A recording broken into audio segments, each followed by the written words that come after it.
أما بعد فأعوذ بالله من الشيطان الرجيم. بسم الله الرحمن الرحيم. قال الله تبارك وتعالى في كلامه المجيد: الذين آتيناهم الكتاب يعرفونه كما يعرفون أبناءهم. وقال تعالى في مقام آخر: إن الله وملائكته يصلون على النبي يا أيها الذين آمنوا صلوا عليه وسلموا تسليما.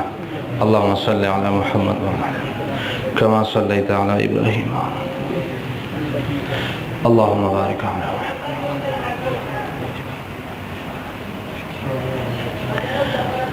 الله رب العزت مونږ تاسو په بهترین امت کې الله پیدا کړیو. نبی علیه الصلاۃ والسلام په ټولو انبیو کې لوی پیغمبر دی، امام الانبیاء دی. الله رب العزت مونږ تاسو باندې احسان کړی دی چې الله د نبی علیه الصلاۃ والسلام په لوی بهتر امت کې الله پیدا کړیو. د نبی علیه الصلاۃ والسلام په اتباع کې د دنیا او د آخرت کامیابی ده. چا چې د نبی علیه الصلاۃ والسلام اتباع وکړل، د هغوی د سنت مطابق ژوند یې تیر کو، الله رب العزت په دنیا او د آخرت کامیابی اور نصیب کی. نبی علیه الصلاۃ والسلام شان مبارک الله رب العزت په نورو کتابونو کې هم بیان کړو او ډیرو انبیو خپل امتونو ته دا خبره کړې و. د نبی علیه الصلاۃ والسلام بارکه مفتی شفیع رحمه الله ذکر کړی دی. الله تعالی په قران پاک کې په خپل فرمایي وی حضرت عیسی علیه السلام خپل قوم ته فرمایل: واذ قال عیسی ابن مریم یا بنی اسرائیل. عیسی علیه السلام خپل قوم ته فرمایل چې بنی اسرائیل، زه تاسو د الله د طرف نه پیغمبر راغلم او زه تاسو د غړومبي کتاب تاسو چې مخکې کوم کتاب د تورات د هغې تصدیق کوونکی او زه تاسو ته زیری درکوم په یو پیغمبر باندې چې زمانه پس پر راځي د هغه نوم به احمد وي. په پخوانو کتابونو کې د نبی علیه السلام شان الله بیان کړو. حضرت عائشہ رضی الله عنها فرمایي وکړه چې نبی علیه السلام پیدا شو په کوم ورځ باندې، په دغه ورځ باندې مکه مکرمه ته یو يهودي راغلی و تجارت په عرض سره. تاجران راتلل، یو يهودي مکه مکرمه ته راغلی چې په کوم شپه نبی علیه السلام پیدا شو. دې په دغه شپه باندې په دغه سحر په مکه مکرمه کې او دې خلکو ته وی چې په دې شپه کې تاسو وګورئ څوک ماشوم به پیدا کیږي او هغه به د اخر زمانه پیغمبر وي. خلکو ته فرمایل چې تاسو وګورئ چې څوک ماشوم خو پیدا شوی نه دی. خلکو تحقیق وکړلو، دا عبد الله چې دا د عبد المطلب د هغه زوی، نو دا عبد الله په کور کې نبی علیه السلام پیدا شو. خبره وترورو چې او یو ماشوم پیدا شوی دی، نبی علیه السلام پیدا شو. دغه يهودي دا خبره وکړه چې یاره زه دا ماشوم لږ په خپله ګورم، د ده د اوږو په منځ کې به مهر نبوت وي او دا به د اخر زمانې پیغمبري. هغه يهودي راغی او نبی علیه السلام پیدا شو. نبی علیه السلام مبارک یې وکتلو او د اوږو منځ کې مهر نبوت هم وکتلو. د يهودي یو چغه وواله او بېهوښ شو، راپرېوته چې کله هوش کې راغی نو ویې فرمایل، هغه يهودي دا ووی چې د بني اسرائیلو نه نبوت لاړو عربو ته منتقل شو، د بني اسرائیل نبوت لاړو عربو ته راغی او بیا وفرمایل دا ماشوم به په تاسو باندې یو داسې حمله کوي چې د دې خبر به مشرق پورې رسیږي. نو د نبی علیه السلام حالات او د نبی علیه السلام شان دا په مخکینو کتابونو کې هم بیان شو. ابوبکر رضی الله عنه په داسې عجیب تفصیل سره چې هغوی ته د نبی علیه السلام ټول حالات د خپلونه والا سره پورې مکمل وجود مبارک دا ټول ورته معلومو. ابوبکر رضی الله عنه دا د نبی علیه السلام بهترین صحابي دی، لومبي خلیفہ دی د نبی علیه السلام نه پس بیا لومبي دا خلیفہ دی او په سلو کې یاد ساتي د ټولو نه لومړی ایمان راوړی دی. دی فرمایي نبی علیه السلام ته نبوت نو میلاو شوی. وی زه د ملګرو سره په سفر باندې تللی وم.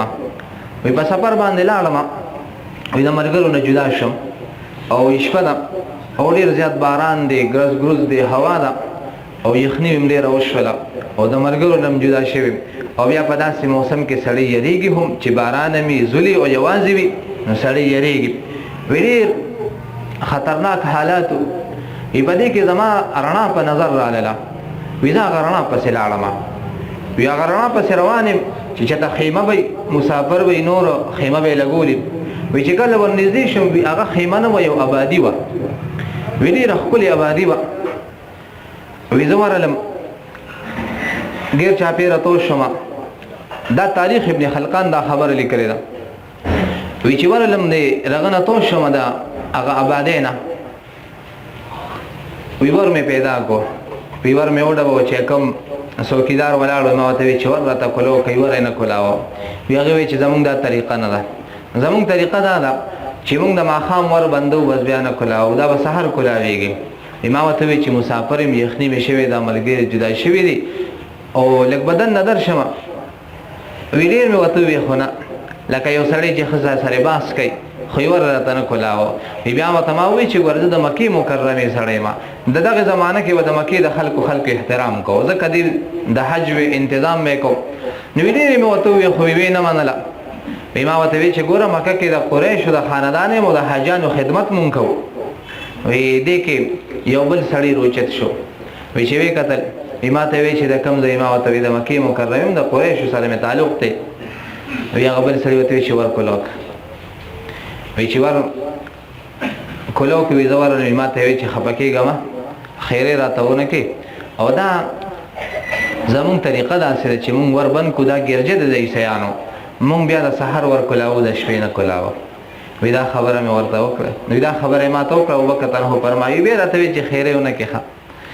وی ما ته تور شکر سره برابر که کټه برابر که وی زه سم لاستمه. وی چې سحر را پاسېدم، وی زه سحر به بیا خبرې اترې کوو. وی سحر شو، د سحر چې کومه ناشته هر څه یې هغې راباندې وکړه. وی دغه سړی دا کوم چې دوی مروچل شوي دي ما سره ډېرې ښې خبرې کوي، نیګیا دی. وی داسې خبرې را سره کوي لکه چې دی ما سره مخکې پاتې شوي دی او زما ملګری دی. خو وی زه یې نه پېژنم. وی زه زړه کې ډېر زیات کشی یم چې یاره دا سړی تا دومره پېژني او تی نه پېژنې. خو یې خبرې کېږي. وی چې کله هر څه نه فارغ شي ما ته وی چې راځه. وی زه یې ګرځولم. کله راته یو کوټه کولاوئ، په هغې کې د دې کتابونه دي، کله یو کوټه کولاوئ کله بله. په اخر کې یو کمره وه چې هغه تاله وه، وی راغې هغې راته کوله وکړله. وی چې کمره کوله وشوله، وی هغه کمره مې وکتله، نو په هغې کې یو 3 بوتان جوړ شوي وو. وی چې ما هغه بوتانو ته وکتل نو ابوبکر رضی الله عنه فرمایي وی یو چې کوم بوت جوړ شوی وو نو وی دا مکمل زما په شانته وو. وی زه ځان تم ګورم، بوت تم ګورم، وی دا مکمل زما په شانته وو. او یا دیم بوت چې ګورم چې کوم منځ کې جوړ شوی دی نو هغه محمد رسول الله صلی الله علیه وسلم مکمل د هغوی په شانته جوړ کړو. او دې بل طرف ته چې کوم وی هغه د عمر فاروق رضی الله عنه په شانته. وی زه ورته ګورم ډېر زیات حیران یم چې دا څنګه چل دی. نیما ته بیا وفرمایي چې ولې دا پېژنې؟ ما ورته ویل چې او دا یو زیمه، دا یو زما یو بل ملګری دی عمر، او دا بل محمد نومې دی، هغه دی. هغه ټایم کې دا نبوت نه میلاو شوی نبي علیه السلام ته. ما ورته ویل چې دا تاسو څنګه جوړ کړی دی؟ وی هغه راته وفرمایل چې دا منځ کې چې کوم دی نو دا به د اخر زمانې پیغمبر وي، دا به دنیا ته راځي د اخر زمانې پیغمبر دی. او د اخر طرف ته چې ورسره ښي طرف ته نو ته به یې ړومبې ملګری ښه، او دا دویم د اګست طرف ته چې دا دویم ملګري وي دا به په ټولو دوستانو کې مضبوط دوستان وي. وی ما ورته ویل چې تا سره زما ملاقات نه دی شوی، هغوی تا لیدلي نه دي، تا مکمل داسې نه سترګو کې فرق شته، نه په وریځو کې فرق شته، نه په وجود کې فرق شته، تا مونږ داسې څنګه جوړ کړي؟ ما ته ویل چې زمونږ په کتابونو کې ستاسو مکمل ذکر دی، مکمل بیان ستاسو زمونږ په کتابونو کې ستاسو موجود دی، نه په هغې سره مونږ دا جوړ کړی دی.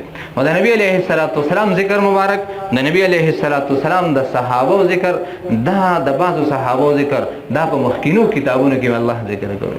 نبي علیه السلام دا ابوبکر رضی الله عنه بیا فرمایي وی یو ځل یمن ته لاړم، دا تاجر و، تجارت به کو، وی یمن ته لاړم، وی چې یمن ته لاړم په یمن کې مې یو سړي سره ملاقات وشو، شیخ زیدی دا یو بل شیخ وی هغه سره ملاقات وشو، د عمر تقریبا شلکم سلور سو کالو، شلکم سلور سو کال عمر وی هغه سره ملاقات وشو، وی چې زمرلم وی چې ماته وکتل، ماته وی چې د کوم ځای الکا، وی ما ورته وی چې د مکې مکرمه، ماته وی چې جبشه، وی ټول حالات راته وی، ماته وی چې د پلار نوم ستاسو نوم دی، یاد چې ابوبکر، خپل نوم عبد الله، د پلار نوم ابو قحافه، ماته وی چې دا ګیره لګه سرګنده کا ښکارا کا، ما ورته وی چې په ګیره مې څه کوي چې لګه ښکارا کا ګیره، وی ما وی دا صحیح ده، وی ګیره مې ورته ښکارا کړله، وی زما په دې ګیره باندې تور داغ و، بیا هغه داغ یې ولیدلو، وی ماته وی چې د آخر زمانې پیغمبر به راځي دنیا ته او ملګری به دی، د هغه ملګری به دی. ابوبکر رضی الله عنه فرمایي زه حیران شوم، وی وطن ته واپس رالم، خو دا خبره مې چاته نه وکړې، وی څه وخت تیر شو پکې، وی نبی علیه السلام د نبوت اعلان وکړ، ماته وی چې او د نبی علیه السلام او د ابوبکر صدیق تنه دوستانه مو، وی ماته نبی علیہ السلام فرمایي چې ابوبکر ماته الله نبوت را کړی دی او ایمان په ما وروړه، بما وته چې الله پیغمبر ایمان مې د باندې وروړی دی، ځکه ابوبکر تنه ته صدیق هم ویل کېږي چې د مطالبه نه د کړي په لومبي ځل باندې چې څنګه وته نبی علیہ السلام دعوت ورکړی دی او ابوبکر رضی الله عنه ایمان وروړي، ځکه وته صدیق هم وایي ایمان مې د باندې وروړو د الله پیغمبر، زه دې منم چې ته الله پیغمبر یې، شرط نه لګوم، خو اسې یو خبره کومه چې ستا د نبوت نه خسره دا شرط نه دی بغیر د دین د باندې ایمان وروړم، خو اسې ویم چې نه خدای صدا، نبی علیه السلام راته فرمایل چې نه هغه ده چې څه کلونه مخکې تا ته په یمن کې هغه شیخ کومه خبره کړې و مکه ده، ما ورته چې بالکل الله پیغمبر ما د دینه بغیر هم منلې، خو زما ملاقات د هغې سره شوی او دا خبرې ما ته کړې وې، او د نبی علیه السلام شان دا په مخکینو کتابونو کې هم الله بیان کړی دی، نو چا چې د نبی علیه السلام اتباع وکړله د نبی علیه السلام شان ډېر لوی دی، او د الله رب العزت بهترین پیغمبر په ټولو انبیاو کې لوی پیغمبر، چا چې د نبی علیه السلام اتباع وکړله الله به دنیا او د آخرت کامیابی نصیب کړي، دنیا به الله خشته کی، آخرت به الله خشته کی. تاسو وګورئ مخکې چې د نبی رسول الله اتباع کړی د صحابو کې الله او چم کول، ټول صحابه الله او چم کول، دا غي نورستو چې کړی د هغه الله او چم کول. په دې موجوده حالاتو کې چې څوک د نبی علیه السلام اتباع کوي او د نبی علیه السلام په سنت خپل ژوند تیری، الله به دنیا او د آخرت کامیابی ور نصیب کړي. الله دې موږ ته د نبی علیه السلام اتباع نصیب کړي. سنت اوکې